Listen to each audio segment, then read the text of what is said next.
Hey everybody, welcome back to the FITSNews studios. I am Will Folks, the owner, founding editor of this media outlet, and your host for the Week in Review. A ton to cover this week. We've got a big update in the Mica Miller saga, a lawsuit filed by John Paul Miller, the pastor at the center of this saga. Who is he suing? How much for? Jen Wood and I are going to walk you through all of those details. We've also got a Murdoch update on some juror files that the state of South Carolina seems insistent on keeping under wraps. Why is that the case? We're going to talk about it. Also, Jen has an update in a tragic case out of Clemson, South Carolina. It's the 10th year anniversary of the death of Tucker Hipps, a fraternity student at Clemson. His story is going to blow your mind. We're going to walk you through it and all the latest in that sad situation out of Clemson. Dylan Nolan and I are also going to sit down for a big political update. We've got a resignation in the South Carolina House of Representatives that's tied to an investigation. All at this point, we don't know which investigation. We're going to walk you through the crazy case of Marvin Pendarvis. Dylan and I are also going to talk about the latest in the 2024 presidential election and the future of South Carolina Senator Tim Scott, who was a candidate in that race, but now has become the center of the Palmetto political universe, at least as it relates to 2026 and all the prospects that are going to run for governor here in South Carolina that year. All that and more is heading your way on the Week in Review. So we're going to start this segment with Jen Wood discussing the latest on the Mica Miller saga. Jen, we talked on several episodes of this show about how there are multiple fronts related to this story. There's the criminal front, the civil front, the legislative front. It's been a little quiet on some of those fronts over the last week or two, but we got a big bit of news this week coming from John Paul Miller, the embattled pastor who has been the focus of significant attention, suspicion, skepticism, derision, all sorts of stuff in the aftermath of the suspected suicide, again, I'm going to refer to it thusly, of his wife back in late April.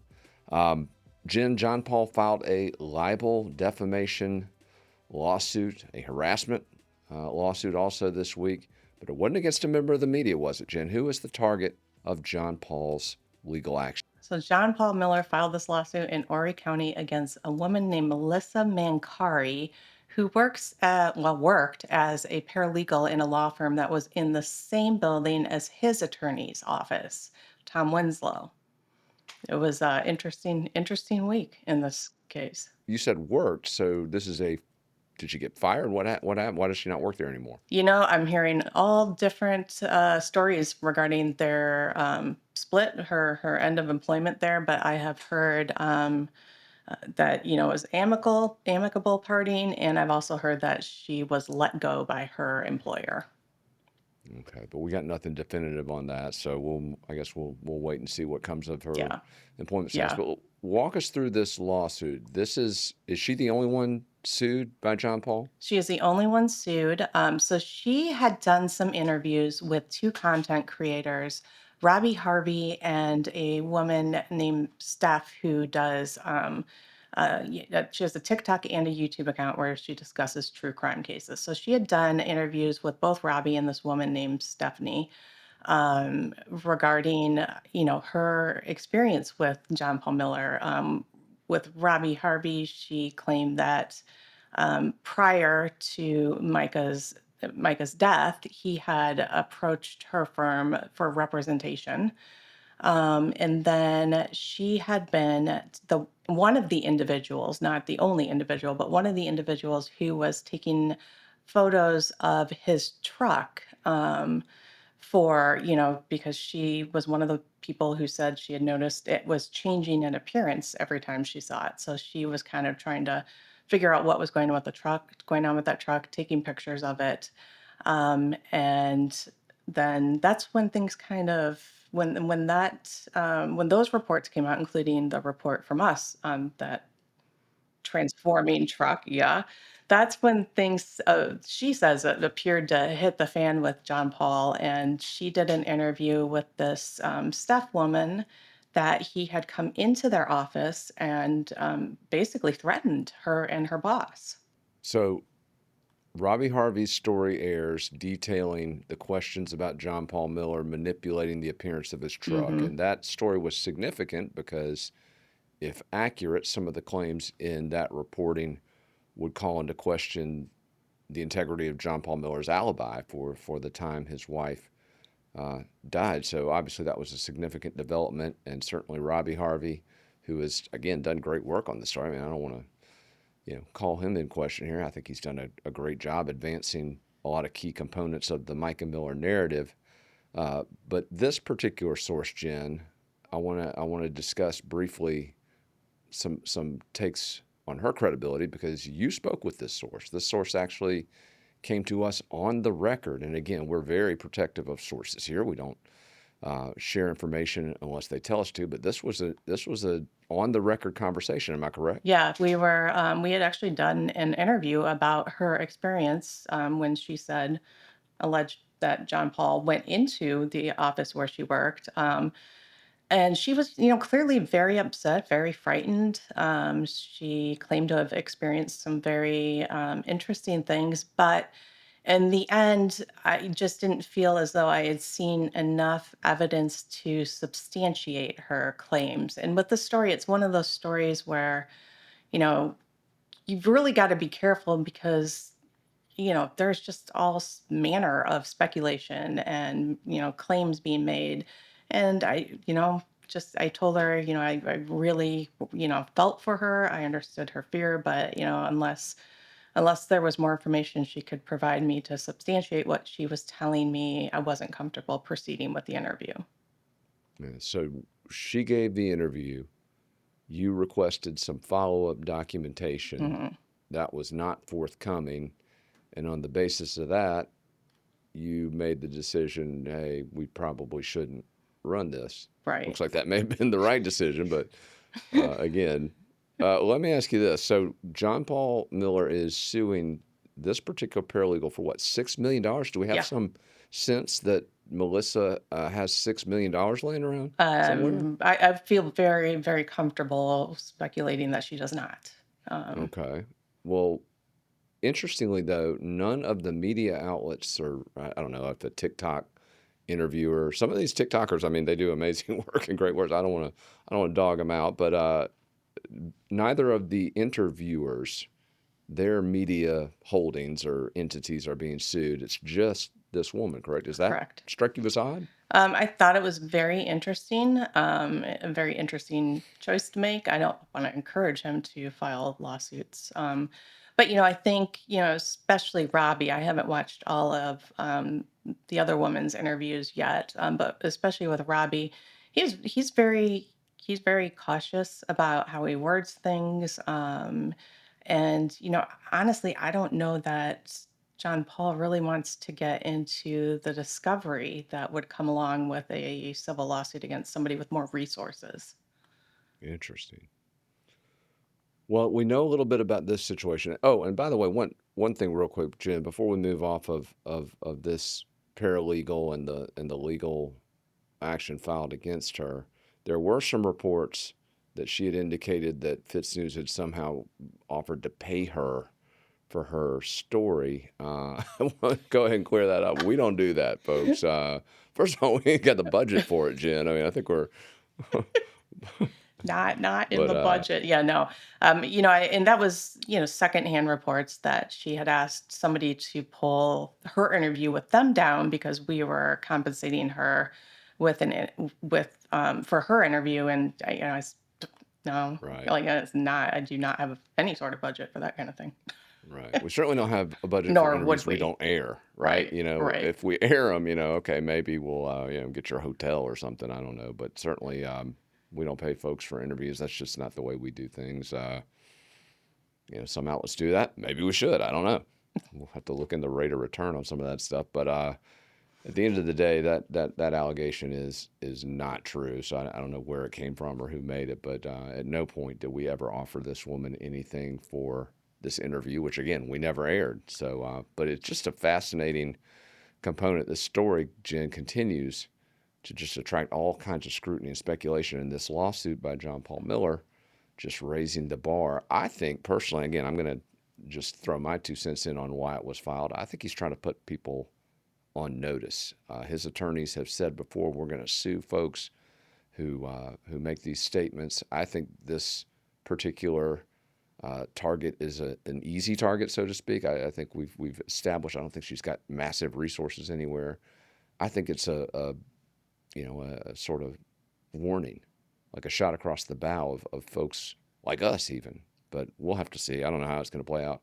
Jen, any updates on the legal action going the other way? We are still awaiting numerous civil filings against John Paul Miller.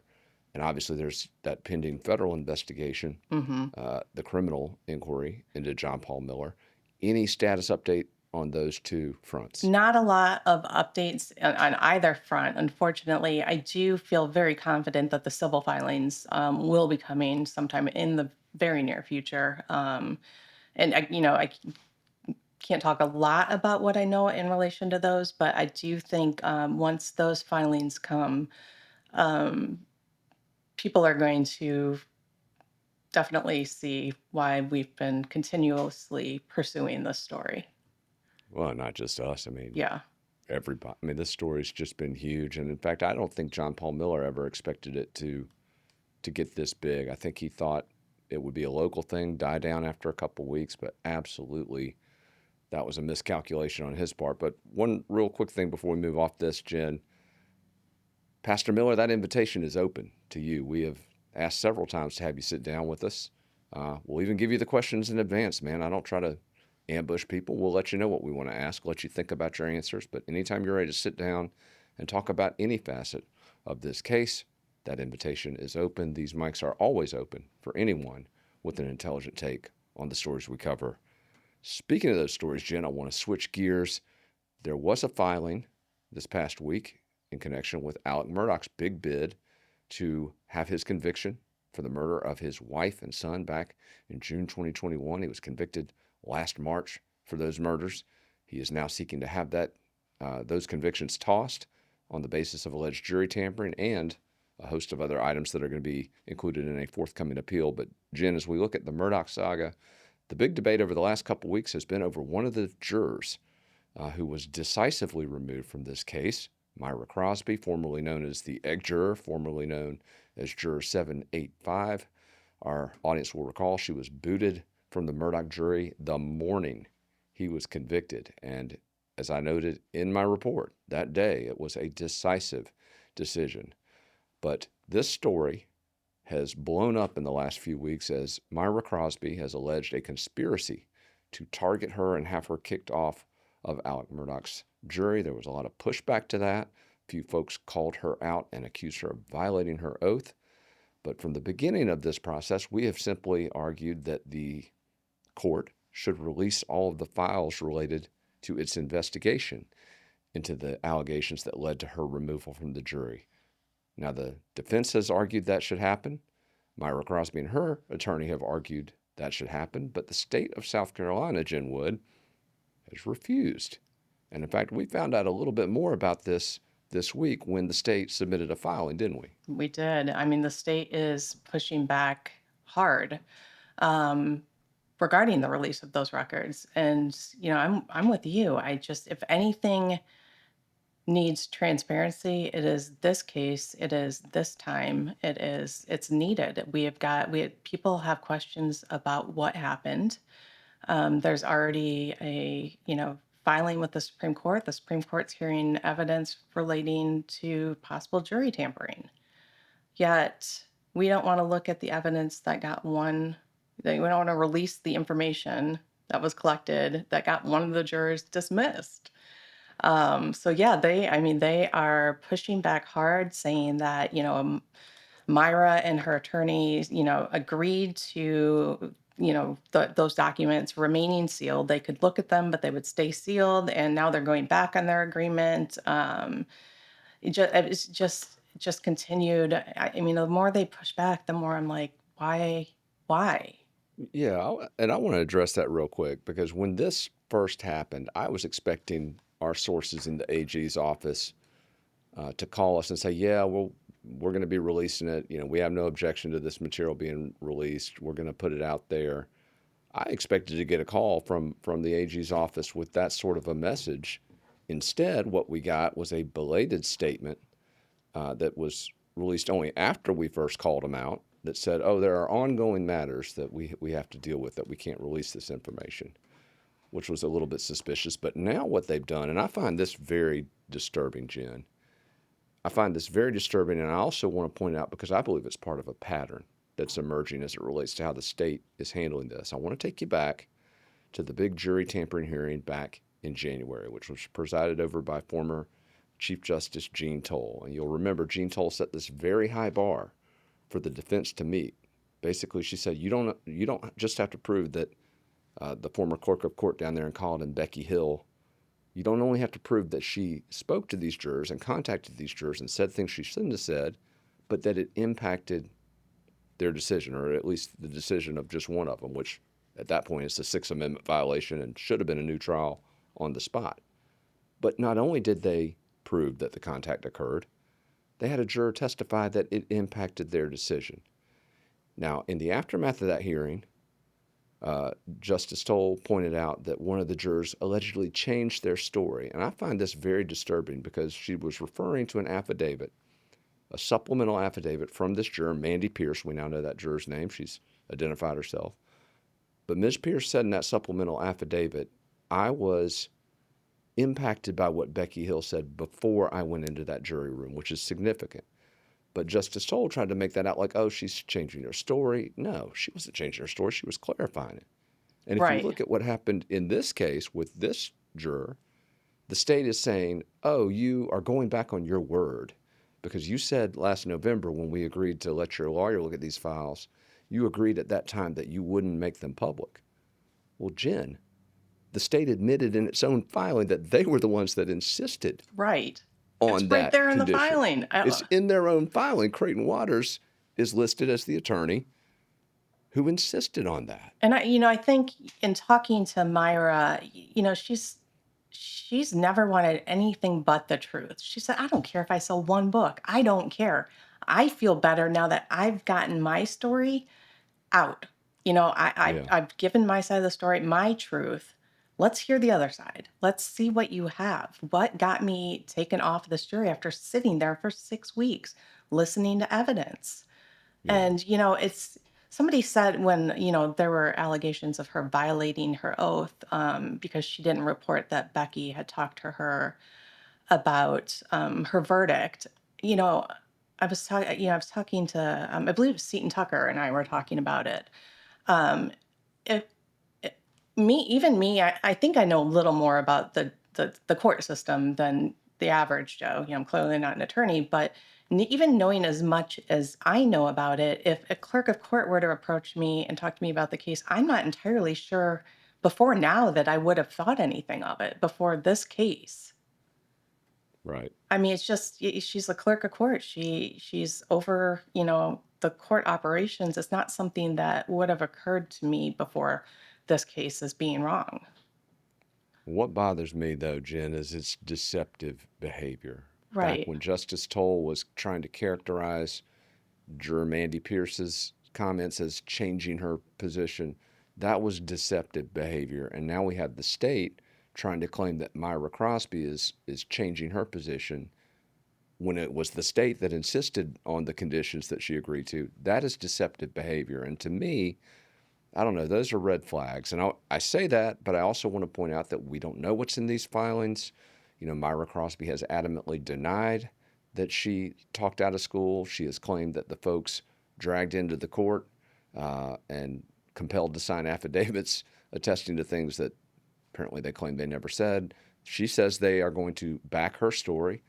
Maybe they will, maybe they won't. Maybe these files exonerate Myra Crosby, maybe they don't. But why not release them? That's the whole point of this. And the fact that the state is so aggressively shielding them, and I would argue now disingenuously shielding them, to me that's concerning. But either way, they're public documents. They need to be made public, and the fact that they're not is incredibly troubling. Obviously, none of this will impact Murdoch's bid for a new trial, the Myra Crosby component of it anyway, because based on that testimony, at the very least, the federal standard that applies in the Fourth Circuit appears to have been met. But Jim, before we bug off on the Murdoch segment, can you give us a quick timetable of where things stand? Some cases were consolidated. This appeal was kind of rolled up into one. What is the status of when we will next hear about Alec Murdoch's bid for a new trial? So yeah, all of the appeal matters were consolidated into one case. So everything that the defense plans to appeal is going to go into one big filing, and that is due in December. Then once that gets filed, the state will have 30 days to file their reply. There are often, extensions asked for, extensions given. So, that timetable could vary.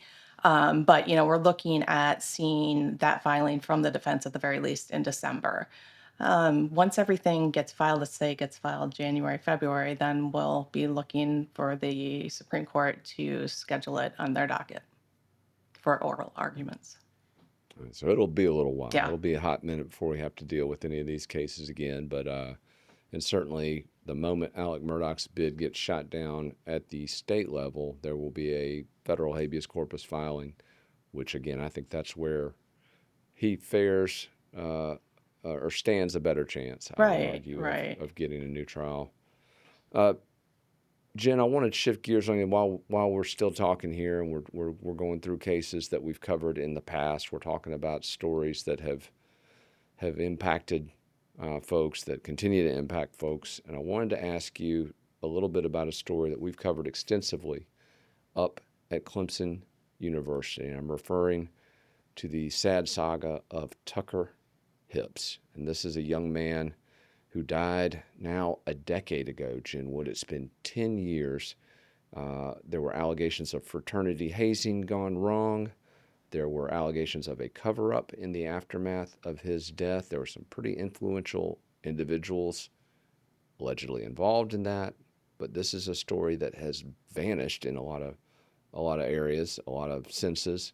But I wanted to talk to you because I know you've been focusing on Tucker Hips over the last couple weeks. Tell me a little bit about this case, what you have uncovered on it. Well, first of all, I wanted to tell you, you've done such a great job covering this over the past 10 years. And I felt very lucky to have your coverage to refer to. I wanted to take, a fresh look at it. I had heard of the case, had followed it in the news, but when it was happening.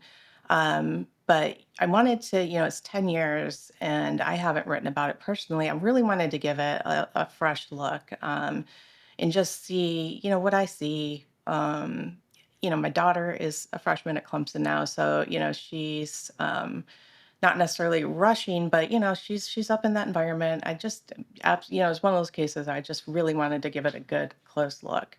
So yeah, I did. I looked at everything. Kind of, I wanted to do the story from start to finish for anybody who hadn't followed the case, who's new to it. It was 10 years ago. So yeah, that's what I did. I broke down the whole story, start to finish, where it stands now, everything that happened. It's a horrific story. This 19-year-old sophomore at Clemson University was rushing a fraternity. Um, that the Clemson had a number of issues that fall during rush with fraternities, with hazing, drinking allegations, and they had actually been planning to suspend all fraternity activities the afternoon that Tucker's body was found. But his fraternity planned a pledge run on a Monday morning, September 22nd, 2014. 27 pledges, 3 active fraternity members went on this run from Donaldson Hall to the bridge over Lake Hartwell right there, and 26 pledges returned. And what What happened to happened? Tucker? What happened to Tucker on that bridge? He was found around 3:30 that afternoon. His body was found in the water below the bridge. He died of blunt force trauma. Coroner said it appeared he had fallen headfirst from the bridge. And there were allegations in the aftermath of this that fraternity members knew something was up and weren't honest about his whereabouts. In fact, there were even references to some of these lies buying them more time. Is that, Oh yeah, am I oh remembering yeah. this case right, Jen? There was a civil lawsuit filed by Tucker's parents against the fraternity, three active fraternity members that were with the group that day in Clemson University. So a lot of the stuff that I pulled was from this civil lawsuit. And they went on this run 5:30 in the morning. Apparently, at some point, Tucker, who was the pledge class president, which basically meant he was, supposed to be the person who organized tasks from the active members for the pledges to do, um, he was supposed to get McDonald's for everybody prior to this run, and he didn't. Nobody got the McDonald's. So apparently, according to this lawsuit, there was a confrontation on the bridge over the McDonald's. Um, and somehow he ended up in the water, whether or not he was walking on the railing, whether he was hung upside down from the railing. There's been various stories. Um, but they got back from the run at 7 o'clock in the morning and did not report him missing to Clemson police until 1:15 the afternoon. In the meantime, they had told his girlfriend that somebody had seen him in order to buy time. Had texted his girlfriend, said, "Somebody's seen Tucker studying in the library," um, and then said, "That'll buy us some time." Mm. So, I mean, just there was a lot of Buy them things that. time for what? Good question. Good Mm. question. There's so many questions and so many kids, so many young men who were there Yeah. that Somebody know. has to know something. Right. It just breaks my heart that his parents do not have the answers to what happened that day. And, Yeah. if it was, if something happened that somebody should be held accountable for, they should have that closure. No, you're absolutely right. And I do want to point out, Jen, there's been, I said earlier that, this case has kind of gone quiet, and it has, at least for the last 2 years anyway. But a lot of folks have done good work on this. Even some former employees of this media outlet have done some good work on it. And I would encourage anybody who knows about this story to tell this story. Um, it's never too late for the truth to come out. It's never too late for people to do the right thing. And the more voices that are drawing attention to the Tucker Hips story, the better. And so I certainly hope, as we are now at the 10th anniversary, next week obviously will be a very sorrowful week for that family and friends of Tucker Hips. But I would encourage everybody to cover this story, draw more light on it, draw more attention to it, and let's hope at some point somebody has the stones to tell the truth about what happened. Well, Jen, just amazing work on this Tucker Hips story. Please keep us updated as you get more information on that. Also on these Murdoch filings that'll come due in December, and the very latest on the Mica Miller story. Thanks, Jen. Thanks, Will. So as we shift from our criminal coverage into politics, I wanted to start with a story that is in both worlds. The saga of State Representative Marvin Pendarvis of North Charleston, South Carolina. Pendarvis is a rising star, or was a rising star, in the South Carolina Democratic Party. He was elected back in November of 2017 and had been serving in the South Carolina House continuously ever since, at least until this week, when he resigned his office very quietly on Monday, the 16th of September. Now, this announcement comes in the aftermath of some terrible headlines for Pendarvis, beginning back in April when he was accused of fraudulently settling a case on behalf of one of his former clients, fraudulently forging the signature of the client on the settlement documents, and then attempting to bribe the former client after they found out about it. And this was a case filed by Eric Bland, one of the Murdoch lawyers, a very well-documented case. But in the immediate aftermath of that civil suit being filed against Pendarvis, a criminal investigation began by the State Law Enforcement Division, SLED, another name familiar to our Murdoch audience. But in addition to that, we have heard former Representative Pendarvis has potential exposure to a scandal in North Charleston, his hometown, involving some federal money that flowed to a network of unverified, unvetted, and undocumented nonprofits aiming to reduce gun violence. But this story has exploded this week after Pendarvis's resignation, which, according to our sources in law enforcement, is not tied to anything. We were told that while his indictment is inevitable on charges related to that civil lawsuit, it's not imminent. So why did Pendarvis step down this week? Well, as I started digging into the story, there were some bizarre revelations. Reporter Liz Owens out of Augusta, Georgia, I want to credit her. She did an amazing report out of the Augusta market there involving one of Pendarvis's former clients who was mailed multiple boxes of files from the attorney. Now, if you recall, in the aftermath of Pendarvis's being hit by the civil lawsuit and the announcement of the SLED investigation, he was suspended by the South Carolina Supreme Court from practicing law in South Carolina. That happened back in May, roughly a month after the civil suit was filed. But the court said, you can't practice law. You got to give all your files over to this other attorney. They designated an attorney, Pierre Lumpkin, I believe it is, to take over his files. Pendarvis was supposed to send them. But before that order was issued, about a week after the civil suit, according to Liz Owens at WRDW there in Augusta, he sent boxes of files to one of his former clients in Denmark, South Carolina. Now, this was a huge case out of Denmark, folks. This was some bad water quality that citizens there were suing over. They've been getting sick. It's a huge story that WRDW did. It went national, and Pendarvis was one of the attorneys on that case. But as these boxes of files, as the reporter began looking through them, she found a number of different cases that had nothing to do with Denmark, South Carolina. She then called Pendarvis and said, hey, you mailed these files, who at that point Pendarvis said, oh, that was a mistake. Anyway, she took the files to the court, not to Pendarvis, who asked for them back, which, by the way, he's not even supposed to have at this point, but just a crazy story. So we're trying to figure out exactly what's going on with Marvin Pendarvis. Dylan, as we look at these politicians here in South Carolina, we've got the R.J. May saga on the conservative side. We got Marvin Pendarvis. Now, on the Democratic side, there's some politicians here in some hot water, man.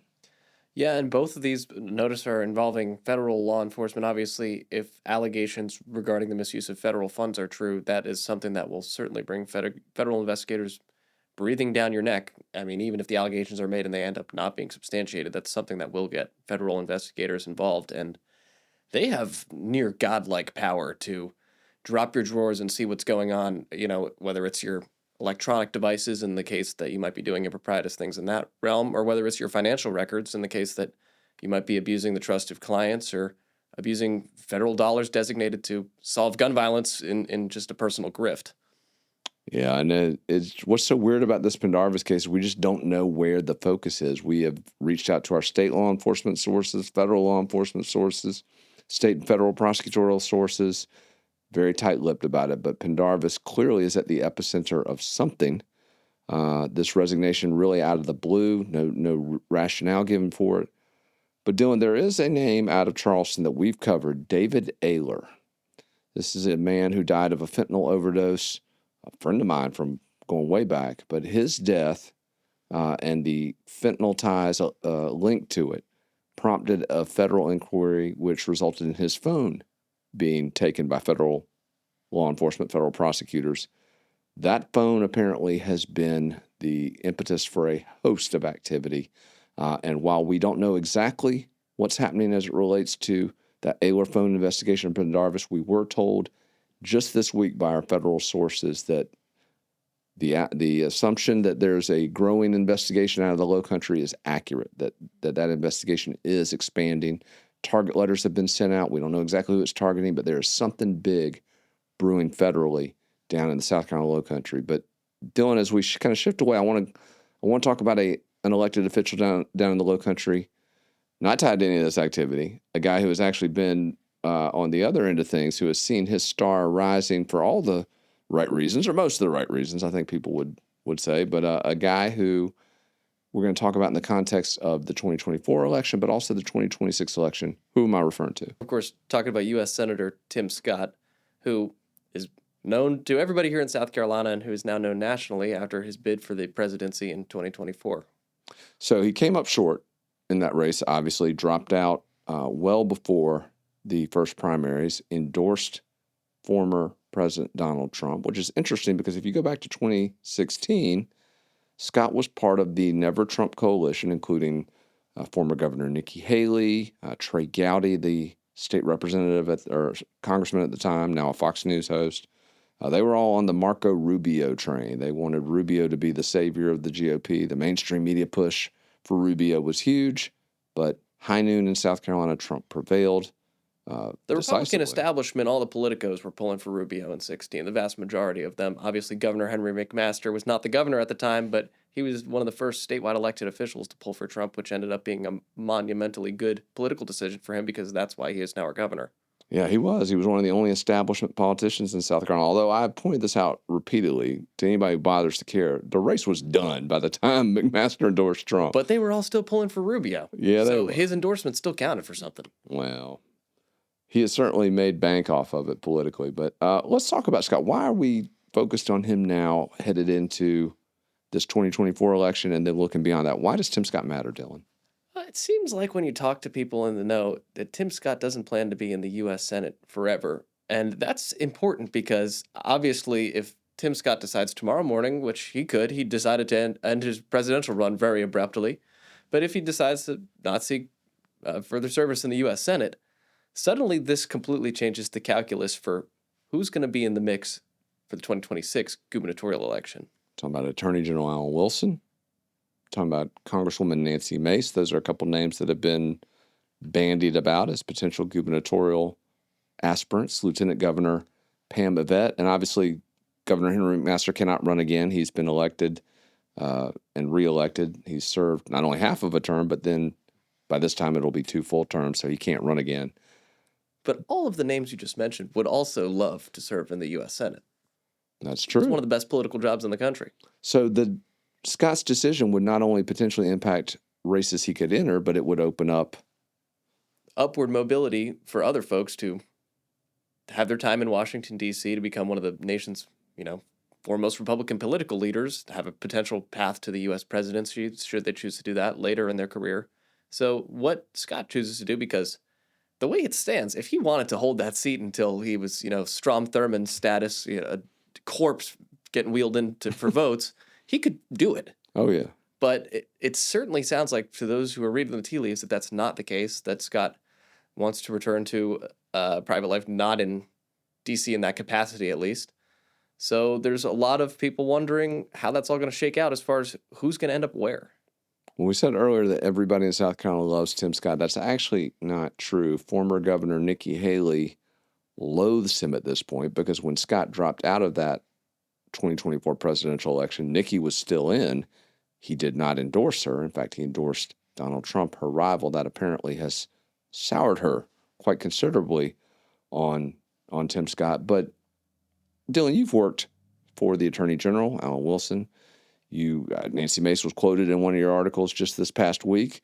You follow these folks pretty closely. Why is Tim Scott's decision so important to what they do? And let's say he does decide to run for governor. How do you think that would impact Alan Wilson and Nancy Mace's decision? I mean, Tim Scott's going to be a really strong contender after the vast amounts of money that were spent to increase his name ID, but also everybody in South Carolina knows who Tim Scott is. And I think a lot of people across the board, regardless of party, have a favorable opinion of him just because of the way he conducts himself. I think that's why he didn't make it farther in the presidential race, because it's just not the year for a genteel, kind-hearted individual. I mean, it's not the political climate we're in at the presidential level. But his entrance into a gubernatorial race would be massive because he would be a really strong contender, and it might lead folks to try to keep their powder dry. And it could be another bit of history for Tim Scott. A lot of folks talk about his history-making ascent, first black Republican in the U.S. Congress since Reconstruction. But it's also worth pointing out when he won election in Charleston as a member of the school board back in the mid-'90s, he was the first black Republican, to win office anywhere in South Carolina at that point. I mean, it was unheard of at that point. Going on now, how old am I? This is going way back. On Big 5 like 30 years ago, man. This is crazy. But 30 years ago. So this was a history-making event when Tim Scott was elected at the local level. So could we see more history, Dylan? We certainly could see more history, and I can understand his motivations. As a U.S. Senator, you have an incredibly important job in that you're determining the foreign policy that impacts the whole world. You're determining the budget that will say whether we have crazy inflation in the future. So it's a very important job. But if you're Tim Scott and you're trying to have an impact on the community that you grew up in, as governor, as somebody with the bully pulpit in your home state, you can get a lot done that you can't get done from Washington, D.C., because your main mechanism for impacting things in your home state in Washington, D.C. at the end of the day is bringing more money in. But you don't have any control over how that money is spent or any of the executive decisions that lead a state towards a path of prosperity or towards stagnation. Yeah. Well, Scott was appointed to that U.S. Senate seat by Nikki Haley, which is maybe one of the reasons she was so mad at him when he didn't endorse her. He was then reelected to fill the last 2 years of former Senator Jim DeMint's term, then was reelected in his own right, and then reelected in his own right back in 2022. Now, he said at the time that was going to be the last time he would stand for the U.S. Senate, which is when people really began talking about how kind of disillusioned he is in that post. But he has since said he would consider it. So let's look at his options. Another presidential bid, potentially. Obviously, he ran a fairly good race this last time. No one was going to beat Trump. I guess he did as well as anyone was going to do. U.S. Senate, governor, potential business opportunities. We've also heard rumors he wants to start a church. I mean, Dylan, if you're Tim Scott right now, where do you think he falls? It's interesting. I think that, he's relatively young. I think a presidential bid certainly could be in his future. This cycle, as I said, I don't think was the cycle for somebody of his temperament. But who knows where America will be in another decade, a couple of decades even. You think America is going to get kinder and gentler in the future, Dylan? One could hope that we could become the kind of nation who could elect a Tim Scott type guy. Well, I'm into that, man. I will wholeheartedly agree with that. Well, while we think about what Tim Scott's going to do, I also wanted to ask you, let's talk about this current race, because obviously this has been one of the, I don't even know the word for it anymore. I mean, indictments, assassination attempts, coups on the Democratic side. The opposite of a Tim Scott. I mean, this is like reality TV. I mean, it's insane. But it's like a Tom Clancy novel. But you did some great work on this second assassination attempt, and then Mark Powell did a great piece talking about how the assassin was, the only person who was more pro-Ukraine than the would-be assassin of Donald Trump was Lindsey Graham, the other senator from South Carolina. But Dylan, as we look at this 2024 race, everybody was talking about how terrible Trump's debate performance against Kamala Harris was. Everyone was talking about his social media posts bashing Taylor Swift. All of a sudden, with that second assassination attempt, all that conversation stopped. Where is the 2024 race right now as it stands with, 46 days to go? I mean, the popular vote, if you're looking at aggregate polls, which are now reflecting the debate, reflecting Taylor Swift, still has the popular vote within 2 points, within the margin of error. For folks who don't, follow this stuff super closely, that means that this race is, on paper, according to the polls, Trump's to lose. If you look at Nate Silver's no toss-ups map, which is a map where he decisively decides every state for one of the candidates or the other, he has Trump running away. Where do those states fall? Plus 300. I mean, he's got Pennsylvania for Trump, which I think is the most important win. It's interesting because if you look at Pennsylvania-specific polling, there are a handful of polls which are showing Harris besting Trump. But then if you look at national polling, there are a lot of polls which indicate that those polls in Pennsylvania cannot be correct. And I say that because if Trump is very close to winning the popular vote in polls, Pennsylvania is not going to run significantly farther to the left of the national average. So polls have been off by pretty large margins in the last handful of election cycles. So how far will they be off, and in whose direction? It seems in midterm elections, the polls bias in a way that it seems like there's going to be more Republicans showing up than do on election day. And then on presidential election cycles, it's the opposite. It seems like there's going to be more Democrats. That's what happened in 2016. If you went by the polls, Hillary Clinton would have won, but then come election day, we all saw how that went. And even in 2020, although Donald Trump didn't carry the day, he certainly outperformed polls heavily. So the fact that the polls have him winning right now indicates that if the same bias as the last two presidential election cycles holds true, he would win the election. But as you say, we've now seen multiple assassination attempts. We've seen debates that have turned the narrative on a dime, and we still have quite some time before this election. Yeah, you feel like in normal elections, 40 something days, you're running out of time. But in this election, I mean, That's all the time in the world. I mean, seriously, yeah, we could see the situation in Ukraine escalate. We could see major economic activity. There's a lot that could happen between now and election. I mean, the next bullet could hit Trump.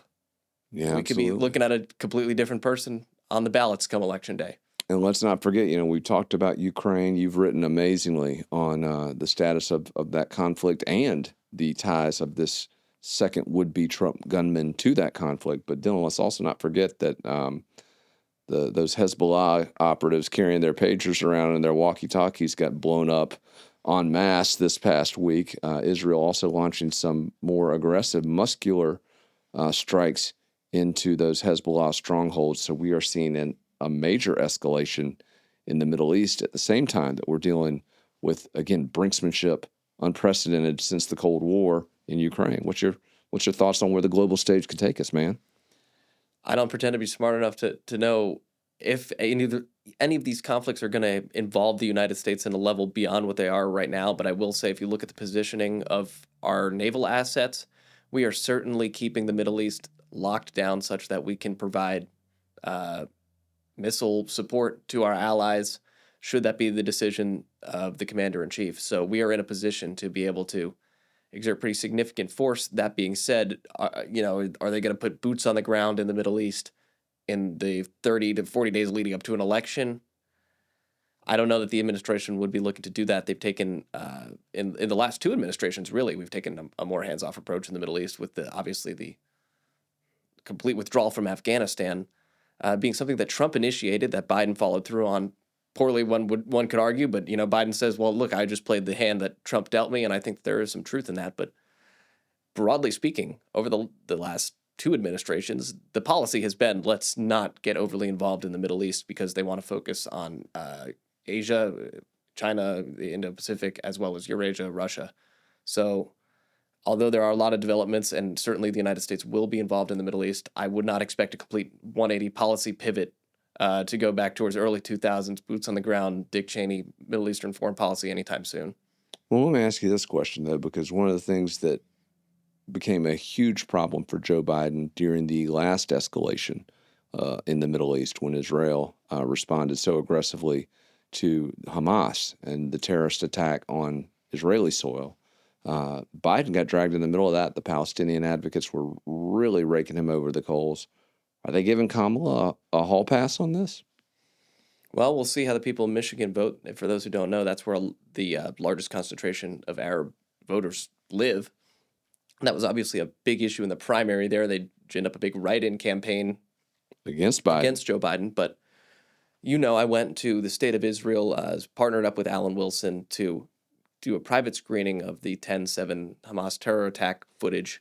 And at that event, they had an IDF Air Force major who spoke prior, and I actually went up to him because he said some really interesting things, and I wanted to make sure that I had his name right for a quote. And we ended up having like a 20-minute conversation.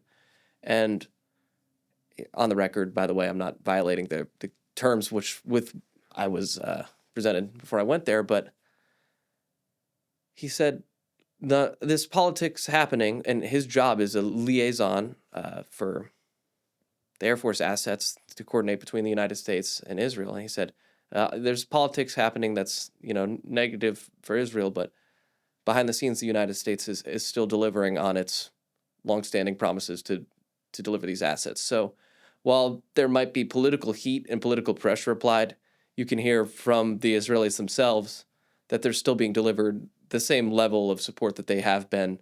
And, one should not expect a couple of people protesting on college campuses to change the longstanding policy, the decades-long policy of the United States government.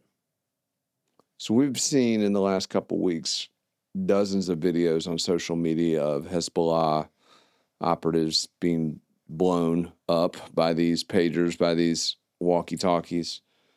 You saw some of the materials from the Hamas attack. I want to ask you this. Are you allowed to talk about what you saw? Yeah. You're What'd you encouraged to. see? I mean, it's barbaric. For folks who wanted to go and see, you could see a lot of what we saw online. It's there. The Hamas folks live streamed themselves committing this attack. They This was the October 7 attack on Israel. Right. This is, the Israel-Hamas war that's now been going on for almost a year. Started on October 7th when, in an unprecedented breach of Israel's security, they have, one of the most advanced militaries in the world.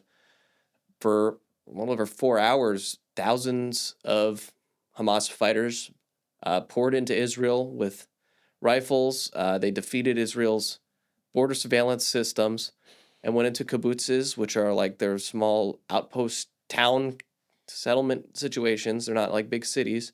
And they murdered men, women, children in a terroristic attack. And live streamed it. And this was all going up on the internet live. The biggest takeaway for me, I've seen the horror, I've seen the terror, but the thing that is most important for understanding how this conflict might be resolved was maybe only 30 seconds of video. I mean, there's plenty of horrific children, parents, just the kind of stuff that you hope that nobody ever sees in their lifetime, but unfortunately it's a reality of this world. But the thing that was most instructive to me was the videos of the Israeli captives going back into Gaza. And it's not just the Hamas fighters that are parading these dead or captive people around. It's the civilian populace.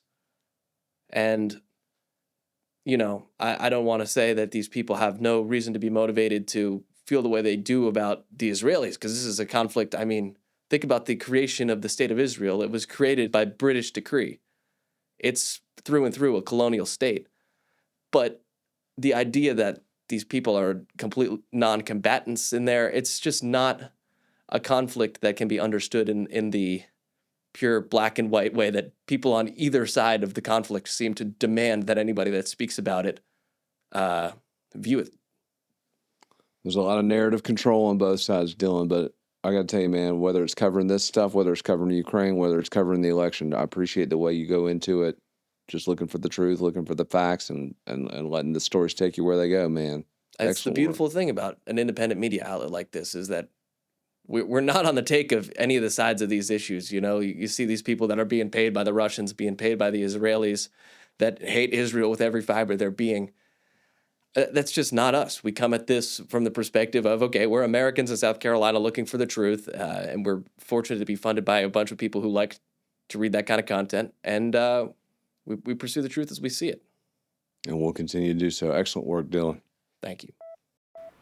All right, that's a wrap for this week's edition. Before we go, I got to thank our friends at scvotes.gov, the South Carolina Election Commission. They've been partnering with us to get the word out about registering to vote. We're getting close, so if you haven't done it already, now is the time. You can get all the information on how to register and results and other information about elections in South Carolina at scvotes.gov. Also, got to thank Victoria Smith over at victoriasmithlegal.com. Victoria's verdict, folks, a rising star here in the South Carolina legal community. We're looking forward to getting her in the studio very soon, talk about some various issues. But for all your personal injury lawyer needs, go to victoriasmithlegal.com. She's the one you want, folks. Thanks again for tuning in. We will catch you next time on Your Week in Review.